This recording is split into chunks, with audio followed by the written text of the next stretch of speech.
You're about to take a full IELTS listening test. Now, I know that sounds quite hard, but I promise you at the end of the video, you'll feel really good because you'll feel ready and prepared for your IELTS test.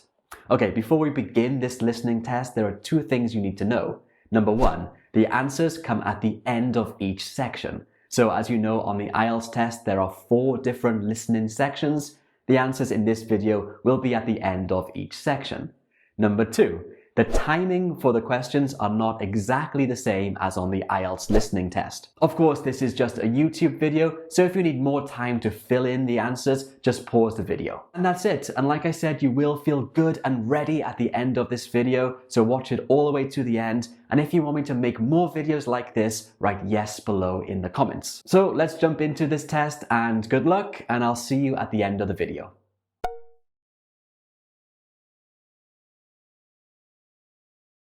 First, you have some time to look at questions 1 to 5.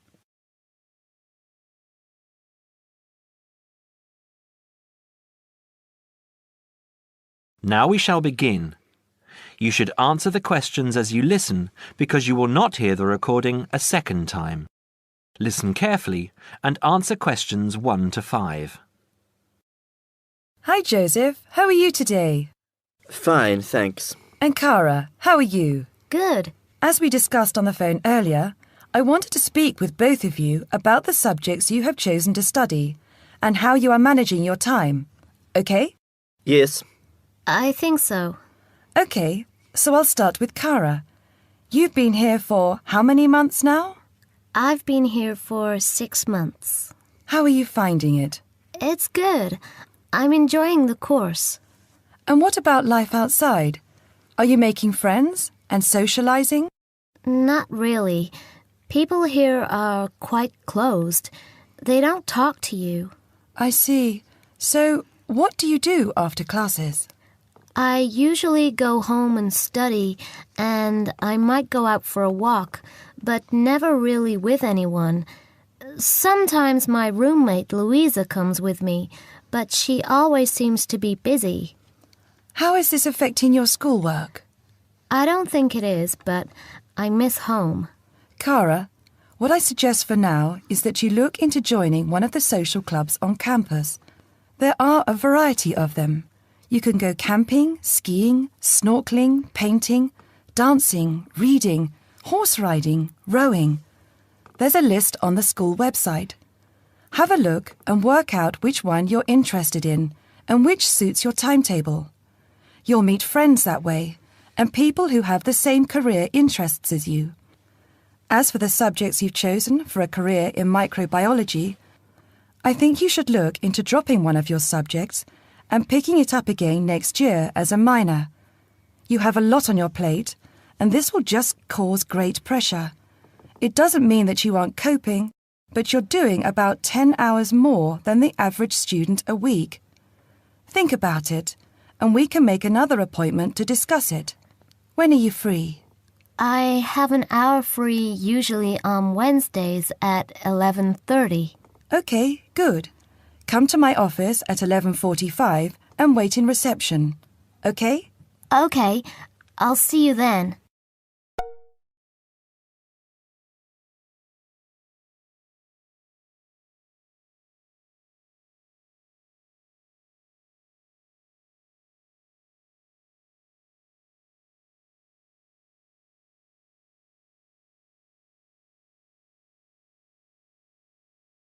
Before you hear the rest of the conversation, you have some time to look at questions 6 to 10.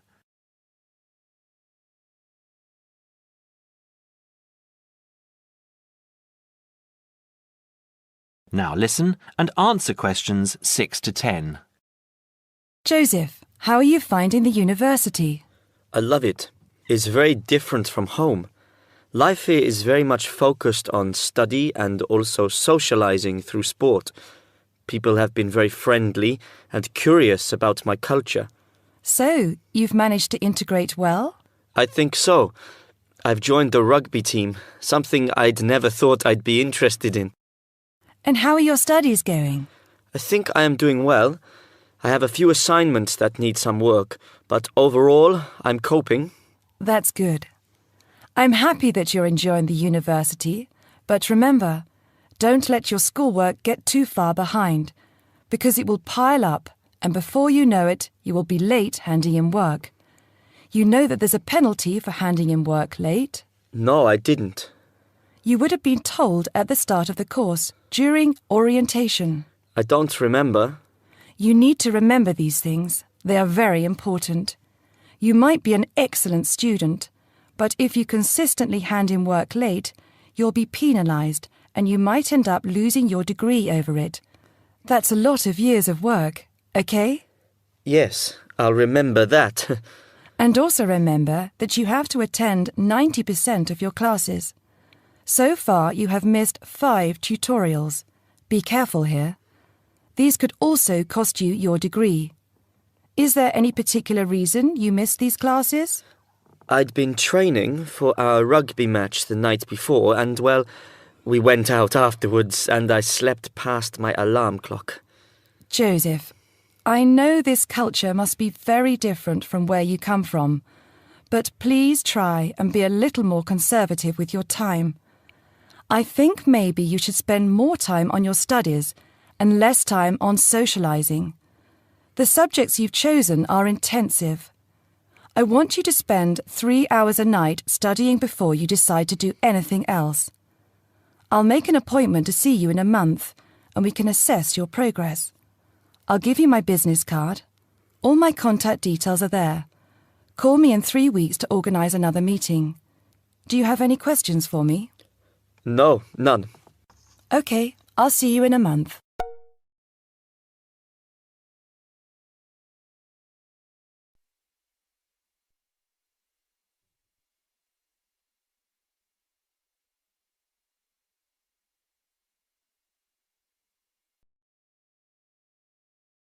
That is the end of part 1.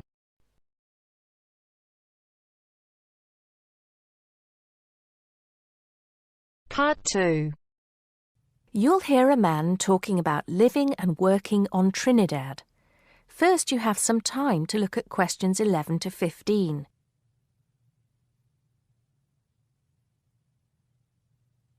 Now listen carefully and answer questions 11 to 15.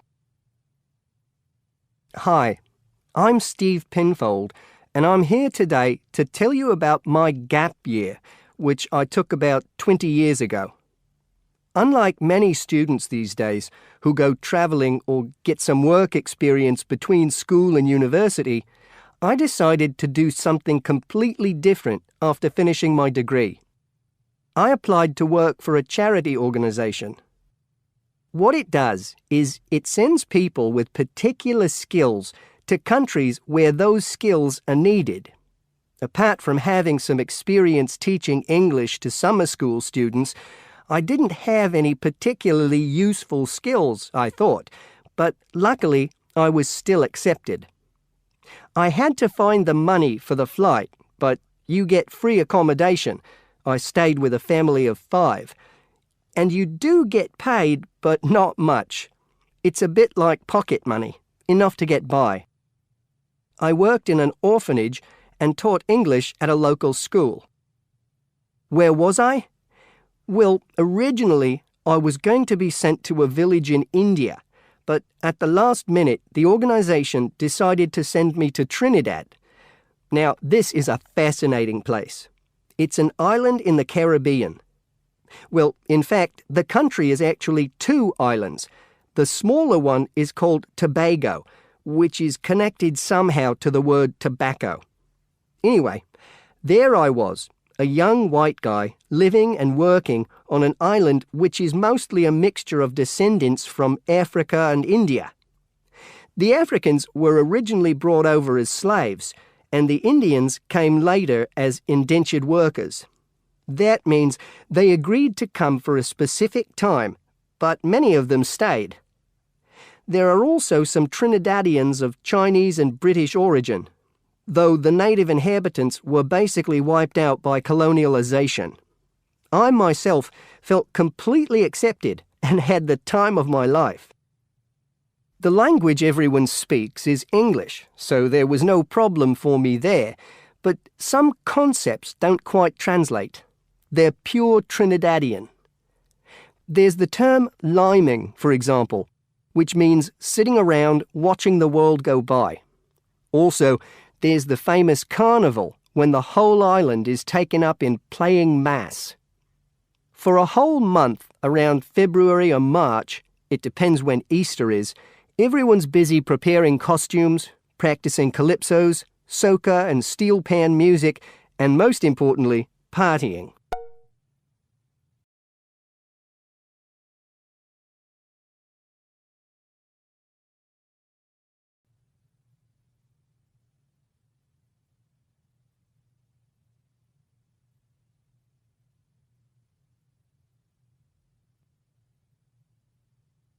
Before you hear the rest of the talk, you have some time to look at questions 16 to 20.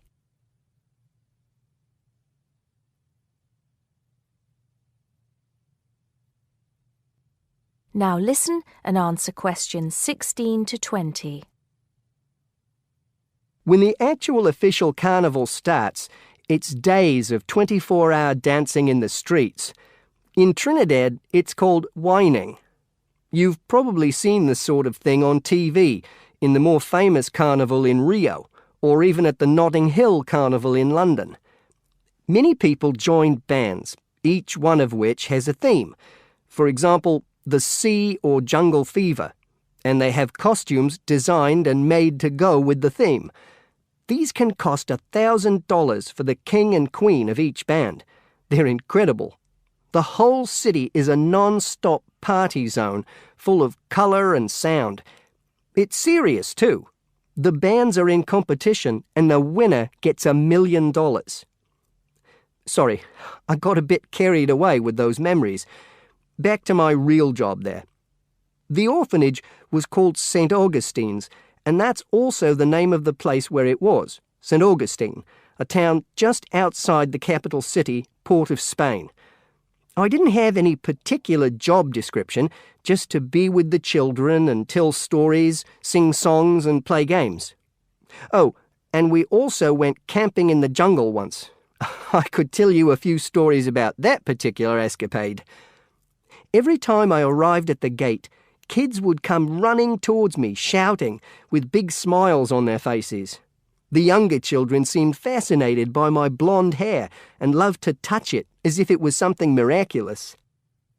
The English teaching I did 2 days a week in a primary school for 6 to 11-year-olds. The kids may have been poor, but they all wore neat and clean uniforms and were so respectful and enthusiastic. I've now been teaching for many years in different countries, and I still think those were the best students I've ever taught. What else did I do while I was there? I swam a lot. Can you imagine what it's like swimming with dolphins and with pelicans diving into the sea right next to you? More seriously, I trained to be a Samaritan. That's someone who listens and supports people who have problems with their lives. Overall, what I took from the experience was a sense of being in another culture, or rather cultures. As humans, we all share many characteristics, but we express ourselves in various ways. In Trinidad, there are lots of different communities and religions, and so many different kinds of festival to see. Hindu, Muslim, Christian, as well as some rather mysterious African traditions. There are quite a few Rastafarians too. Trinidad is, as Americans are fond of saying of their own country, a melting pot where everybody is greeted warmly. Go and see for yourself. I'm not sure how it's changed since I was there, but I'd love to find out. That is the end of part 2. You now have half a minute to check your answers.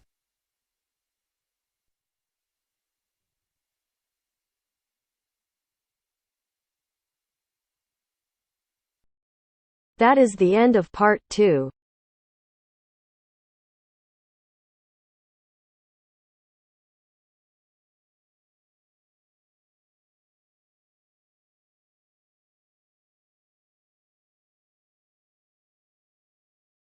Part 3. You will hear a student of landscape architecture discussing a project with his tutor. First, you have some time to look at questions 21 to 24.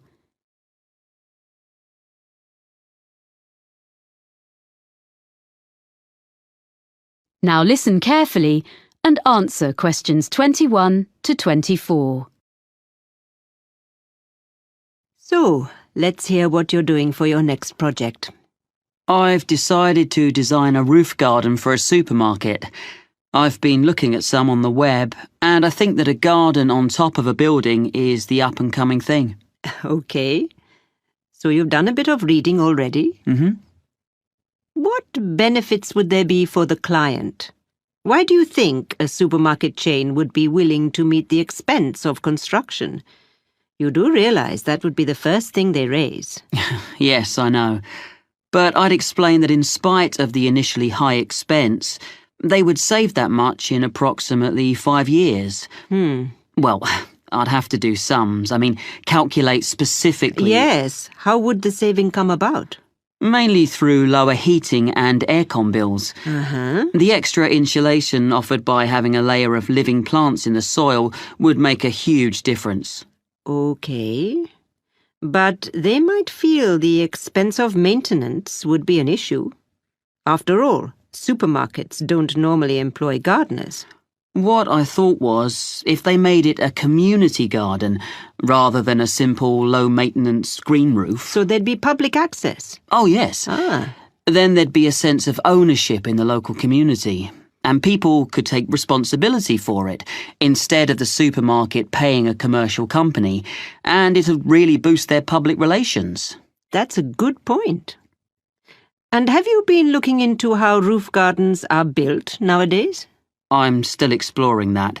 But if I take advantage of the latest technologies for roof gardens, it shouldn't be too difficult. But in any case, you have to use lightweight materials. But that's a matter of making the right choices. You can even use quite traditional ones, such as wood, for the planting areas. Yes, that's what I thought. It'll look good, and it isn't too heavy. But for the basic construction, the issue you have to address first is the material used between the building and the garden. You mean the barrier fabric, which ensures there's no chance of rainwater leaking down into the building? Yes. Nowadays that is very good and quite easily sourced. Then, on the other hand, there's the business of water within the roof garden itself. You mean drainage? That's an important feature of the construction in any roof design. Yes, but I think most drainage issues have been well understood for quite a long time. Okay.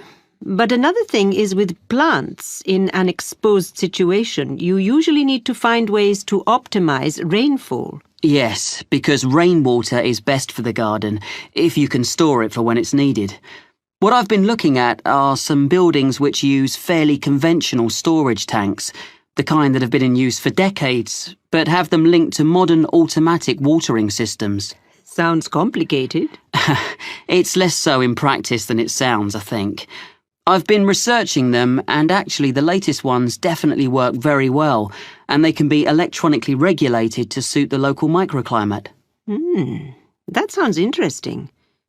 You seem to have been doing some thorough research. Make sure you reference all your sources when you write it up. Yes, sure.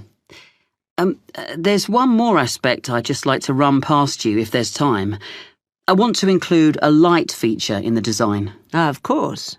I've got a sketch here. Let's have a look then. Before you hear the rest of the conversation, you have some time to look at questions 25 to 30.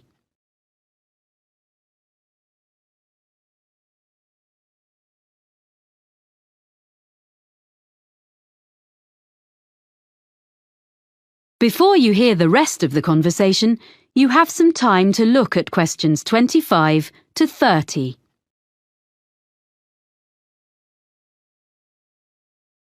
Now listen and answer questions 25 to 30. Well, I was really impressed by something I saw on a roof in Cornwall, and I'd like to design something similar. You have an area of planting, and I'm thinking of installing this lighting in an area filled with low-growing evergreen shrubs. You'd have to have lights and things well away from anywhere children might be. But I can see this could be very effective, if a bit complicated. How would it work? On this drawing, this is a section view. You have this low wall on the right. Yes, that's it.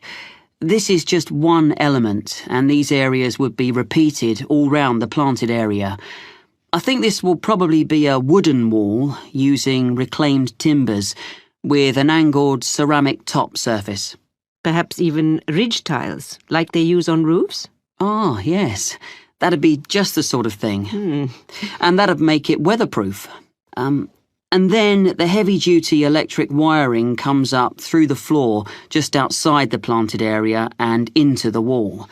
Then it's brought through to a projector low in the side of the wall, and that sends a beam of light along the fibre optic cable. So there's no electricity in the actual lights. The fibre optic goes across the surface of the soil in the planting area. Yes, that's the beauty of it. The shrubs will soon grow to cover it up, of course. And then the cable goes past a wooden post, which is between the shrubs and can be a support for them as they grow bigger, and then runs up into each element of the installation. So the light beam is carried up to the top of each element and illuminates a kind of conical glass cap? I see. Is that the bit which would glow in the dark? Yes. And what's the cap supported on? Is it a wall? No, it's a slender acrylic rod, like the stem of a flower or mushroom, which the cable runs up inside of. Well, I'll be interested to see the final drawings. Oh, thank you. I'm looking forward to putting it all together. That is the end of part 3. You now have 30 seconds to check your answers to part 3.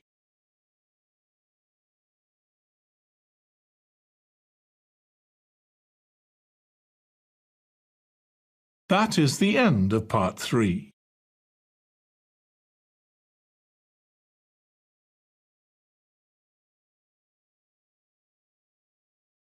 Part 4.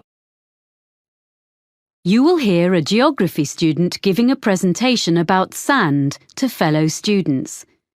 First, you have some time to look at questions 31 to 40.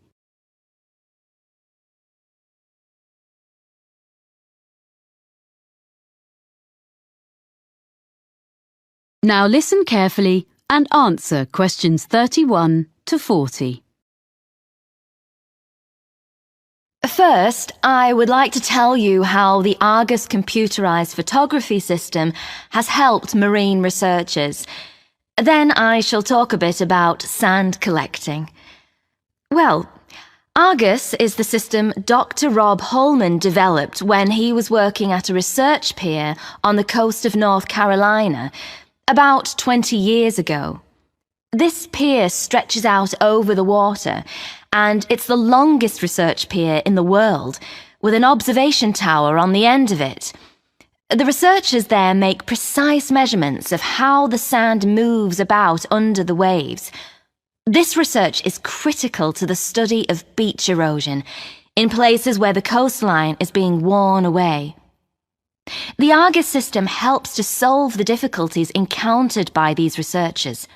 The system correlates the data from under the water with what Dr. Holman gets from his fixed camera, which is mounted above the water on the pier and uses time-lapse photography.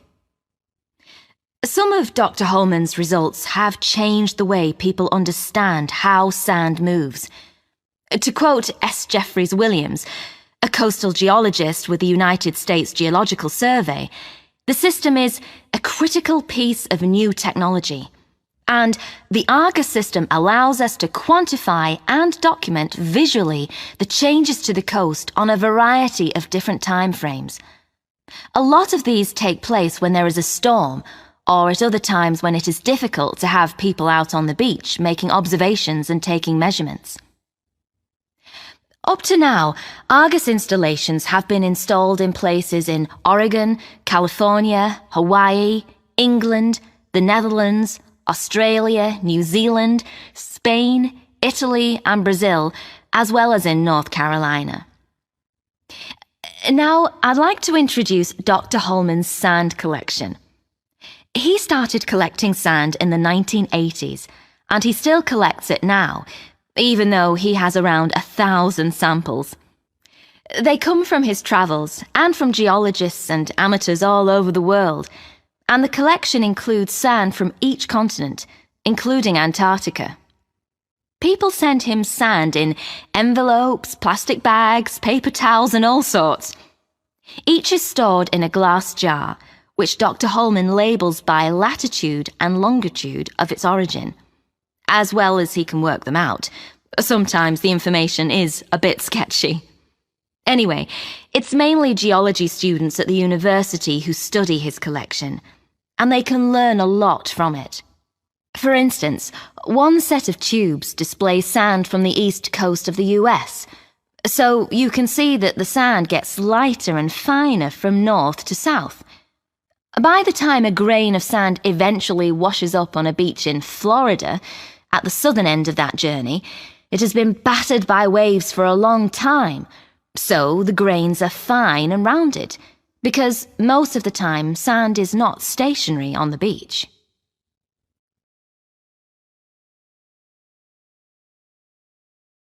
Okay, so if you'd like to collect sand and maybe even send some to Dr. Holman, how should you go about it? Well, the list of equipment is very short and easy to find, but you should keep a supply when you're travelling, as you never know when you'll come across an interesting sand sample. One really handy thing for digging sand, especially if it's hard or frozen, is a spoon. It's perfect for that. If you're travelling by air, it'll have to be plastic, but metal is preferable, as plastic tends to break. You need something to put the samples in that is damp-proof and easy to carry. You can just use plastic bags, but you need to record the location and date on the bag, so you must also have a permanent marker with you, because you can never assume you will remember where you gathered a sample from later on, and you don't want it to rub off before you get home. And that's about all you need in the field to collect sand. When you get home, your samples should be logged in a notebook or computer. You need to note the location and be really specific as to exactly whereabouts on the beach you gathered your sample, low tide mark, under cliff area, etc. Then you store your sample. You want to keep everything in good condition and avoid contamination. So first you make absolutely sure that each sample is perfectly dry. You don't need any complicated apparatus for this. You can just air it out on layers of newspaper, which is suitably absorbent. Most people find that's the best way. Then, lastly, but this is really important, before there can be any chance of confusing this latest sample with another, you put it in a clean small bag or a jar, and you must stick an identification label on straight away. Some people put one inside as well, in case the outer label falls off, but that's up to you.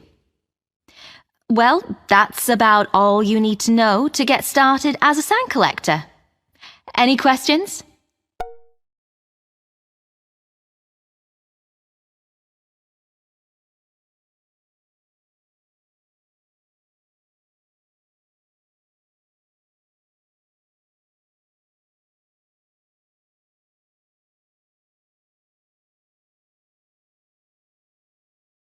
That is the end of part 4.